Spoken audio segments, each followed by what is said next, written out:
Banyak orang mendapatkan rezeki dari Allah di dunia ini, akan tetapi yang menjadi masalah dia tidak mengerti bahwa itu adalah rezeki. Dia tidak faham bahwa tidak semua orang mendapatkan seperti yang ia dapatkan. Dia tidak memahami bahwa ketika rezeki itu oleh Allah dicabut, dia akan merasa kehilangan dan kemudahan hidupnya akan berkurang. Nah, contoh begini. Kebanyakan orang di dunia ini mereka menganggap rezeki itu apa? Materi atau uang gitu kan. Dia nganggap rezeki itu ya uang. Bisa beli mobil, bisa beli rumah mewah, dia bisa makan makanan yang lezat, dia bisa jalan-jalan kemanapun dia mau, dianggapnya itu adalah rezeki. Padahal uang itu belum tentu rezeki apabila uang itu menjadikan kita jauh dari Allah. Pada hakikatnya setiap nikmat yang Allah karuniakan itu belum menjadi nikmat kecuali setelah nikmat itu menjadikan kita semakin dekat kepada Allah. Semuanya seperti itu. Nah, sekarang kita katakan harta. Siapa yang terkenal punya harta besar siapa? Korun. Cuma sekarang ngomong korun ini rotok medeni. Nanti disomasi lagi, suruh minta maaf gitu ya. Korun. Anda buka dalam Al-Quran tentang Korun ini pada surah Al-Qasas ayat 81. Surat apa? Al-Qasas ayat yang keberapa? 81. Dengan semua uang yang dimiliki oleh Korun, dengan semua kekayaan yang dimiliki oleh Korun, pada awalnya itu rezeki. Tapi karena semua itu tidak menjadikan Korun semakin dekat kepada Allah, tidak menjadikan Korun dengan hartanya itu taat kepada Allah, tidak menjadikan Korun dengan hartanya itu semakin bersyukur kepada Allah, maka ternyata yang awalnya rezeki menjadi musibah. Surat apa? Al-Qasas ayat 81. Allah Ta'ala berfirman, فَخَسَفْنَا بِهِ وَبِدَارِهِ الْأَرْضِ. Maka kami tenggelamkan Korun dengan semua hartanya sekaligus rumahnya. Itu oleh Allah ditenggelamkan. Nah, ternyata yang kita anggap rezeki justru mendatangkan murka dan bencana dari Allah. Kapan? Ketika rezeki itu tidak menjadikan kita semakin dekat kepada Allah. Maka nomor satu, hati-hati. Orang yang punya harta berlimpah, awalnya itu merupakan karunia, awalnya itu merupakan nikmat, awalnya itu merupakan rezeki, tapi ketika tidak dikelola dengan benar, itu bisa mengundang murka dari Allah. Maka lihat, fa inna likulli ummatin fitnatun. Setiap umat itu ada fitnah ujiannya masing-masing. Wa fitnatu ummati al-mal. Kata Nabi Muhammad, dan fitnah ujian yang Allah tetapkan untuk umatnya Nabi Muhammad itu adalah harta. Itu nomor satu, ingat dulu bahwasannya ada sesuatu yang kita anggap nikmat ternyata bukan nikmat. Ada yang kita anggap rezeki ternyata malah menjadi bencana. Nomor dua, jabatan. Orang menganggap jabatan itu apa? Rezeki. Padahal di zaman dulu, di zaman para sahabat Nabi, di zaman tabi'in, di zaman tabi'ut tabi'in, jabatan itu dihindari bukan malah direbut. Dihindari bukan malah apa? Direbut. Karena mereka tahu, salah satunya Amirul Mukminin Sayyiduna Umar ibnul Khattab radhiyallahu anhu. Umar itu mengatakan begini, kalau ada seekor unta, seekor apa? Unta, Di negeri Yaman, Anda tidak usah ngelihat sana. Ini gayanya candid. Ono wong di kono delok rono, sini. Tidak usah. Aduh, yang tidak usah deso lah. Aduh. Itu kamera mahal itu. Jangan dikira tongsis, itu kamera itu. Tahu? Harganya berapa tahu? Sudah, astagfirullah. Kok malah ngetaran nilai deso ya? Sudah. Saya ngomong apa tadi? Setelah itu. Apa?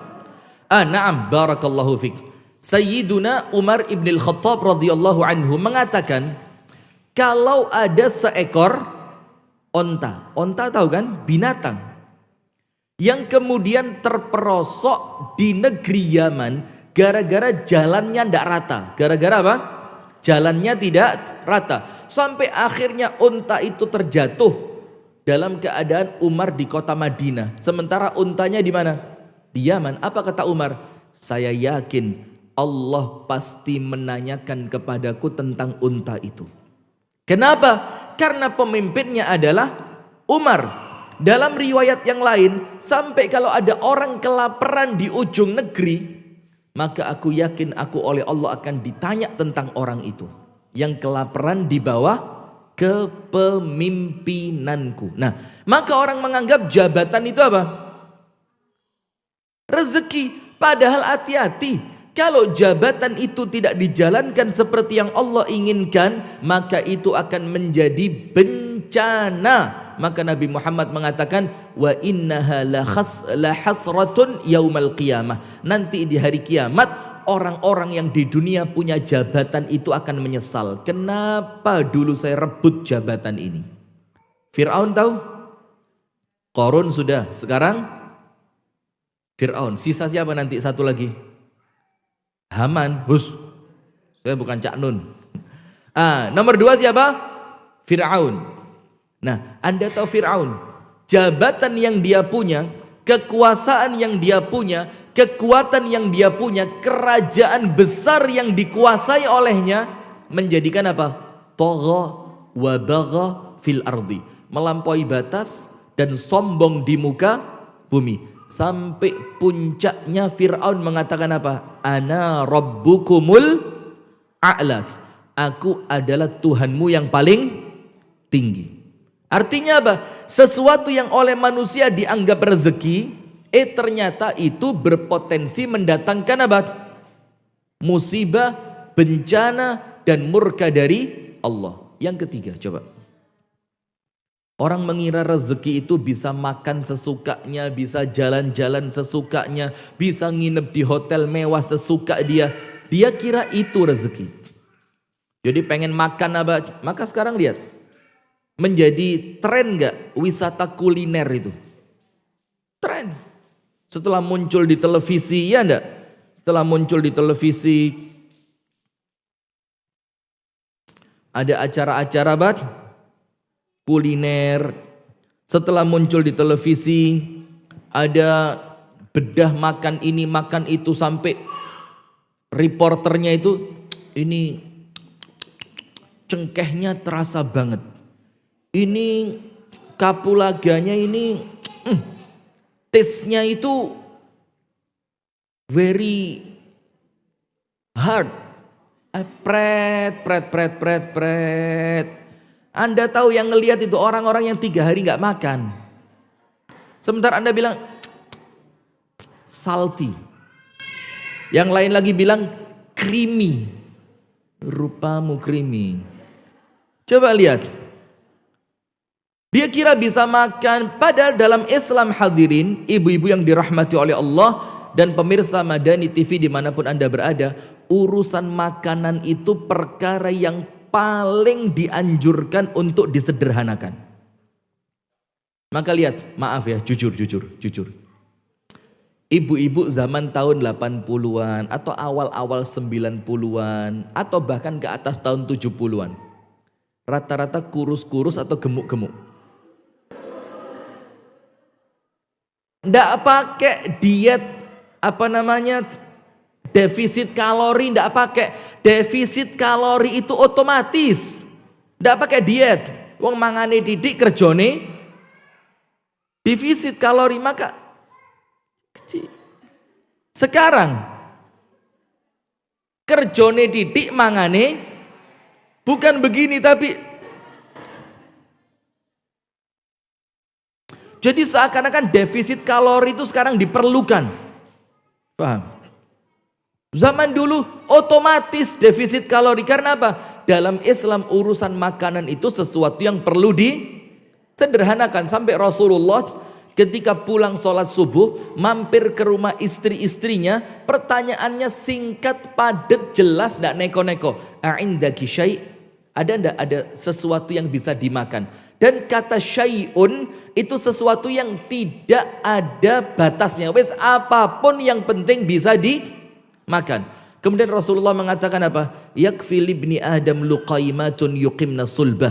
Cukup untuk manusia itu beberapa suap makanan yang cukup menjadikan tulang punggungnya apa?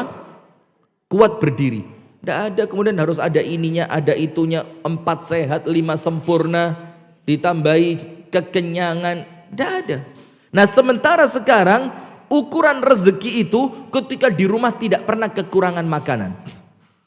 Ibu-ibu tahu, ketika Rasulullah masuk ke rumahnya Sayyidah Fatimah, Rasulullah mencari Sayyiduna Ali bin Abi Thalib. Rasulullah tanya, Aina ibnai, mana kedua anakku, yaitu Al-Hasan wal Husain. Apa kata Sayyidah Fatimah? Diajak keluar sama bapaknya karena sudah 3 hari tidak makan, kelaparan. Diajak keluar. Rumahnya siapa ini? Rumahnya siapa? Putrinya Nabi besar Muhammad Sallallahu Alaihi Wasallam. Di rumah kita kalau berasnya tidak 25 kilo itu tidak lego. Kalau persediaan gula tidak 10 kilo tidak tenang. Kalau minyak goreng tidak 5 liter, itu udah bingung cari swalayan, mau cari. Itu yang bikin harga menjadi mahal. Nah, maka ukuran rezeki itu bukan makanan dan minuman. Sekarang cek, Anda buka dalam surah Muhammad ayat 12. Surat Muhammad ayat 12. Maka jangan kebanyakan jualan sari kacang hijau, pepes, lemet. Apa ini? Membudayakan hidup konsumtif. Jangan dibeli. Beli ya, beli. Lihat surat Muhammad ayat berapa?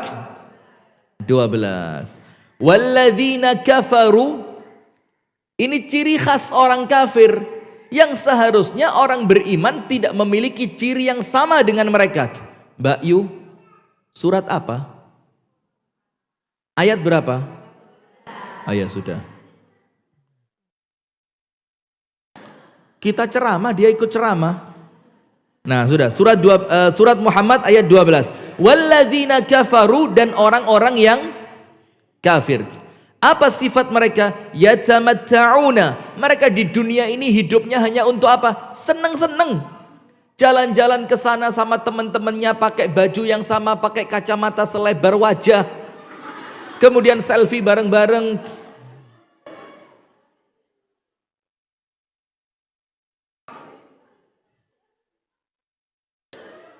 Ternyata siapa seperti itu? Walladzina kafaru yatamatta'un. Ciri khasnya orang-orang kafir itu hidupnya seneng-seneng. Kegemaran mereka cuma foya-foya, main-main, jalan-jalan, rekreasi, makan. Walladzina kafaru yatamatta'un wa ya'kulun kama ta'kulul an'am. Dan kesukaannya apa? Makan-makan sebagaimana binatang-binatang itu makan-makan. Apa Allah firmankan untuk mereka? Wan-naru mathwal lahum. Akhirnya apa? Tempat terakhirnya mereka apa? Neraka. Nah, maka ada orang mengira rezeki itu uang. Ada contohnya siapa tadi? Qarun. Orang mengira rezeki itu adalah jabatan dan kekuasaan. Ada contohnya siapa tadi? Fir'aun. Ada orang mengira rezeki itu yang penting bisa rekreasi, makan-makan, jalan-jalan. Ada contohnya dalam surah Muhammad ayat berapa? 12. Seperti siapa? Orang kafir. Ya'kulun yatamatta'un wa ya'kulun kama ta'kulul an'am. An-naru mathwal lahum. Akhirnya neraka menjadi tempat untuk mereka.